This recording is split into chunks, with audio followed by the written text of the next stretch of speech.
సువేంద్ మరి ముఖ్యమంత్రి గారి మీద లేదంటే కాంగ్రెస్ పార్టీ మీద చేస్తున్న వ్యాఖ్యానాలు చూస్తుంటే సరే తనకు గుండు మీద నెత్తి లేదు గాని బుద్ధి కూడా లేదన్నట్టుగా కనపడుతున్న పరిస్థితి. ఇలా ప్రధానమంత్రిని అంటే రేవంత్ రెడ్డి గారిని విమర్శించడానికి ప్రధానమంత్రిని తప్పుపడుతున్నావు, మీ ముఖ్యమంత్రి బెంగాల్ ముఖ్యమంత్రి అధికారిని తప్పుపడుతున్నావు.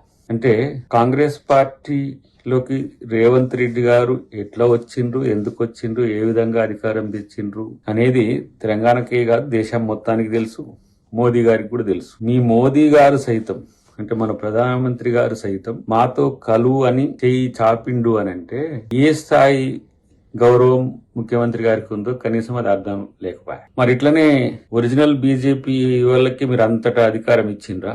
ఈ సువేందు అధికారి అనేట ఆయన ఏ పార్టీలో ఉండి ఇప్పుడు వచ్చి మీ దగ్గర ముఖ్యమంత్రి అయిండు? అస్సాం ఆ బిశ్వా అంటే ఆయన ఇట్లా ఏ పార్టీ, కాంగ్రెస్ పార్టీ నుంచి వచ్చిన ఆయన కాదా? ఇట్లా తెలివి లేక దద్దమ్మ మాటలు మాట్లాడుకుంటూ ఇదే తెలివి అని చెప్పుకోవడం అనేది సిగ్గుచోటి అనిపించట్లేదా? పోనీ నీ పుట్టుక ఎక్కడ? కాంగ్రెస్ పార్టీనే కదా.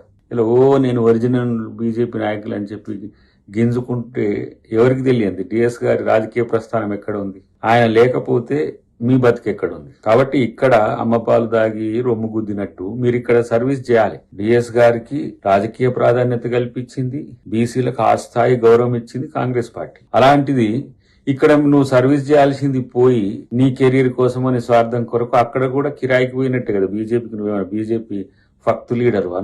నువ్వు కూడా నీ రాజకీయ అవకాశం కొరకు దేబీరించడానికి బీజేపీ నిన్నేదో బీజేపీ నాయకుడు అని చెప్పి బీజేపీ వాళ్ళు అనుకుంటారు అనుకోకు, లేకపోతే తెలుగు ప్రజలు కూడా నేను అనుకోరు. ఎందుకంటే డిఎస్ కొడుకు అనే ముద్రనే డిఎస్ గారికి మీరు కొడుకు కాకపోతే మీ రాజకీయ భవిష్యత్తు ఎక్కడిది, రాజకీయ భవితం ఏంటిది అసలు? కాబట్టి కొంచెం ఆలోచించి మాట్లాడాల్సిన సందర్భం ఉంటది. నువ్వేదో నికార్సైన బీజేపీ లీడర్ అన్నట్టు